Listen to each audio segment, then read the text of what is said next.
G'day guys, welcome back to my channel. My name is Wildkard. Thank you for watching the Wildkard Rugby Show. Like, comment, and subscribe. And yes, this is Super Rugby Review. This is the Fijian Drua versus the Melbourne no longer exist. Okay? So yes, this was a really good, I guess, first half. And then second half, in typical Melbourne fashion, just rolled over and tapped out. Yeah, so the Rebels didn't score any points in the second half. Drua's put on 21 unanswered points.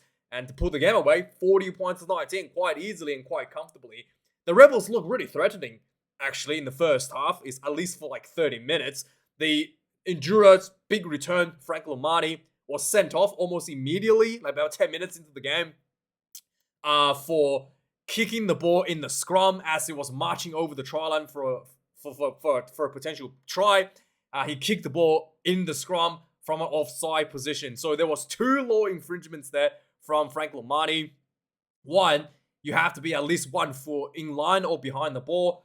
And so he was in front of the ball when he kicked it. So that was the reason that the referee sent him off and issued a penalty try. But also the law states that you cannot kick the ball whilst it's in the scrum as a halfback. So that's, yeah. So it's just 2 infringements right there, leaving the referee no choice but to send him off with a yellow card. And that led to the Melbourne Rebels scoring 2 back-to-back tries.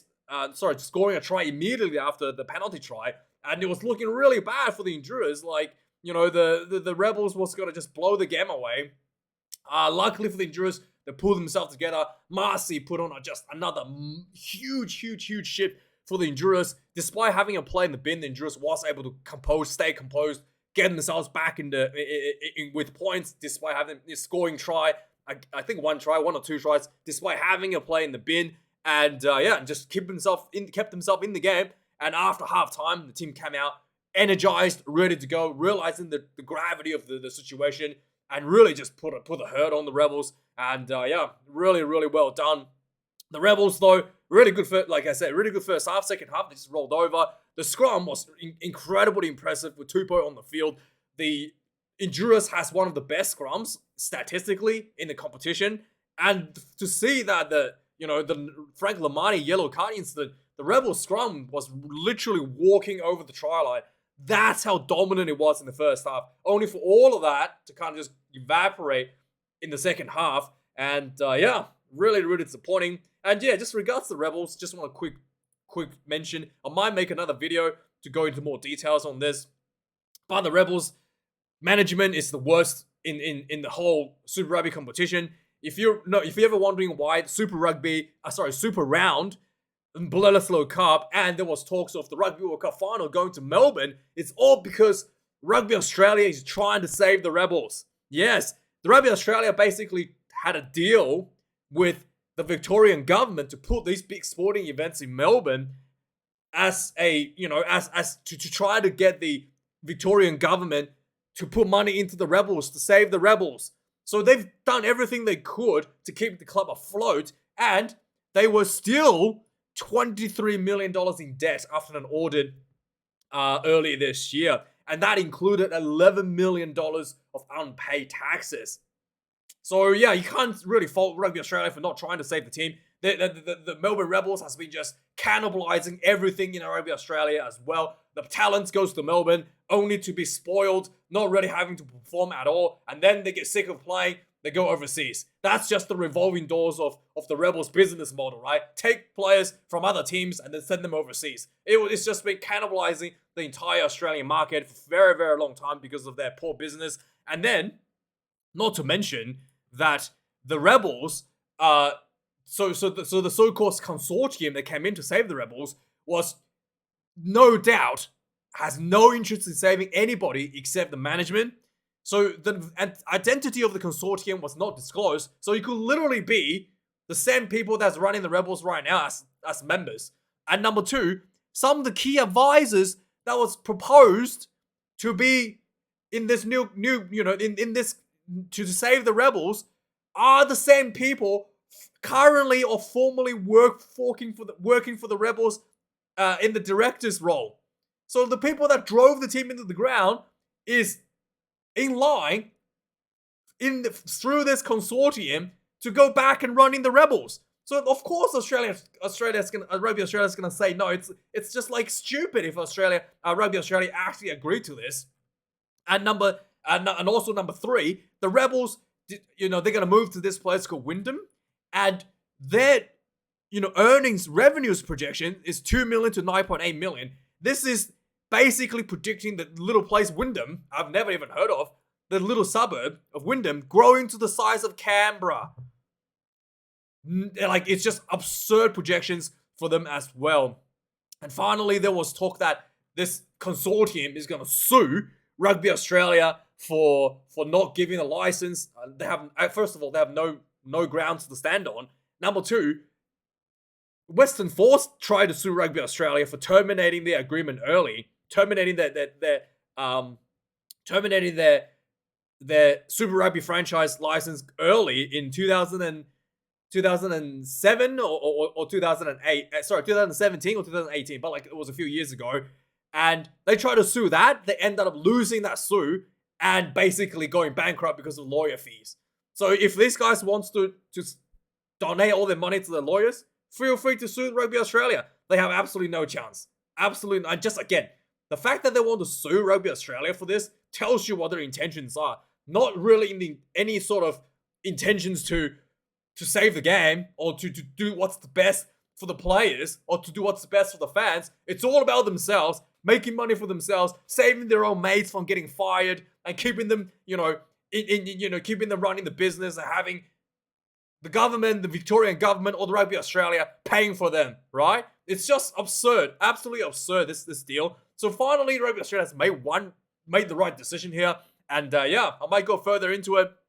But yeah, let's just move on. So yeah, anyway, with this win, Fijian Drua has moved ahead of Rebels in the overall ladder. 7th, they improved from their 8th place from last year. So really, really just well done from the Endurers. And that's what you want to see, a team improving every year. And then the Rebels, they dropped down to 8th from 7th because even though the points were leveled, in the end, the number of wins were one short. So the Endurers gets that nod ahead of the Rebels. So yeah, that's a pretty big win for the Endurers. And let's move on and talk about the match stats. So the Rebels, the Endurers actually really played a more expansive style of rugby that we're more used to in this game. Excuse me.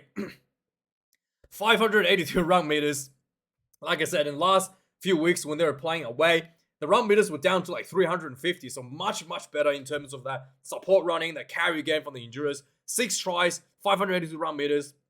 Rebels only 3 tries, not 4. 3 tries, 344 run meters for themselves. 12 turnovers conceded against the Endurers. 11 against the Melbourne Rebels. 84 tackles made for the Endurers. 20 missed tackles, so a little bit high there. They probably wanted that a little bit lower around especially when you're only making 87 tackles. Probably something that the coaching staff will look at and improve for the team. 155 tackles for the Rebels. 38 missed tackles. My goodness, that's pretty bad. Neither team would play much of a kicking game, which I thought was a little bit, surprising considering the Rebels really would not want to play in the really don't want to play in the same style, the running attacking style of the Fijian Drua. But I thought maybe they could manage the kicking game better. But again, the game plan wasn't really there for the Melbourne Rebels and play right into the style of the Endurers. Lineouts, 7 for the Endurers, 1 lost.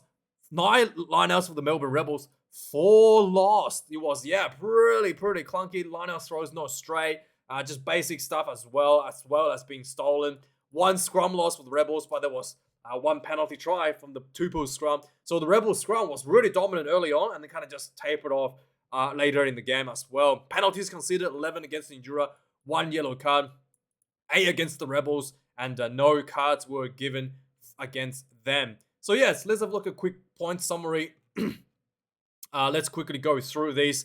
So 6 minutes into the game, the Endurers actually get the first try on the board.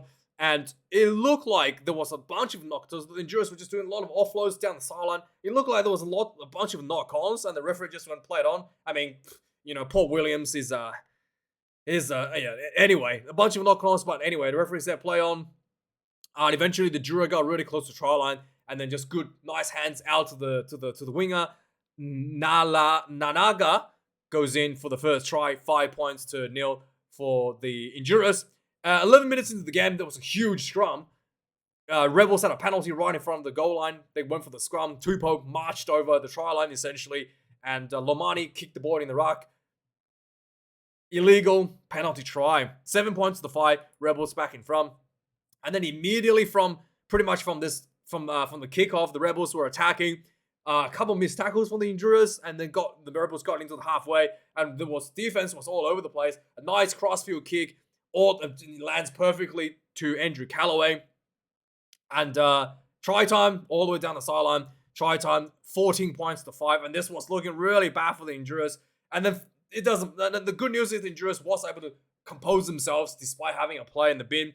They just stuck to the bread and butter, built a lot of phases in front of the Melbourne Rebels try line. And eventually the ball came out wide and into the corner is Durasese, putting the Druas back 14 points to 12.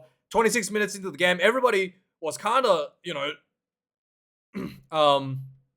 everybody was kind of like, squeezed up in defense against the Rebels just in front of the try line. And then the Rebels was going to the blind side, and then there was a nice little quick switch from the halfback back to the open side from the big lock Canaan. And then a lot of the Endurance players were kind of just like looking at one way and completely missed the quick switch. And then nobody was tracking the player, and then he just ran straight through for the try. 19 points to the 12. Again, the alarm clock is start ringing again for the Endurance fans, I'm sure, at this point. Finally, 35 minutes again, just before halftime. There was a lot of, again, nicely executed pressure play from the Fijian Drua. Just quick balls, and eventually got really close. The ball came out. Beautiful, flat, accurate passes. And then Marcy, the guy that's been sparking a lot of these opportunities, crashed over for the try. The big body crashed over. 19 points apiece. Second half, immediately, right from the kickoff, like less than a minute, Fijian Drua showed they came into this game wanting to win this, means business. And it was just like, a nice big run from the Endurance into the Melbourne Rebels half, and then just quick ball out to the winger, and Raul Tamanda ran into the corner. He jumped upside down, dunked the ball into the corner. Absolutely incredible athleticism. 26 points to 19. Fijian Drua pulls ahead. A few minutes later, 47 minutes into the game, another brilliant carry by Marcy. Again, just, really staying on his feet, drawing in the defenders, made a heartbreak, and then just nice little offload. And then the ball went to this winger. What's his name? Nalaga again into the corner. It looked like he may have been in touch, but the TMO had a look. There was no frame that showed his foot was actually in touch when the ball was grounded, but it looked like he may have been in touch. But it doesn't matter. They got the try. 33 points to 19.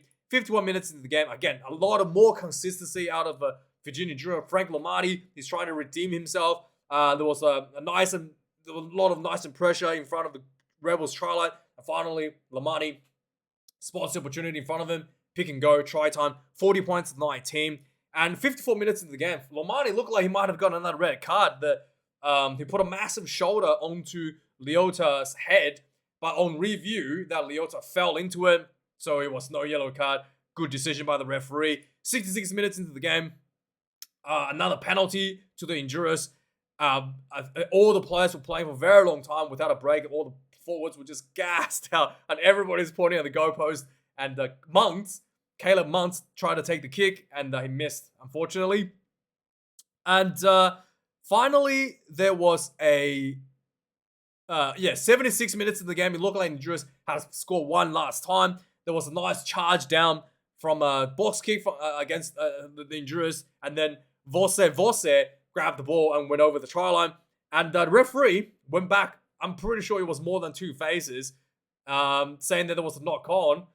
And I thought that probably should not have been a disallowed try, because the knock-on happened more than two phases, because the Rebels had the ball themselves for a couple phases, and then surely that was playing on the advantage. But anyway, it was a bit of a weird decision there, no try, but it turns out didn't really make any difference. 40 points to 19.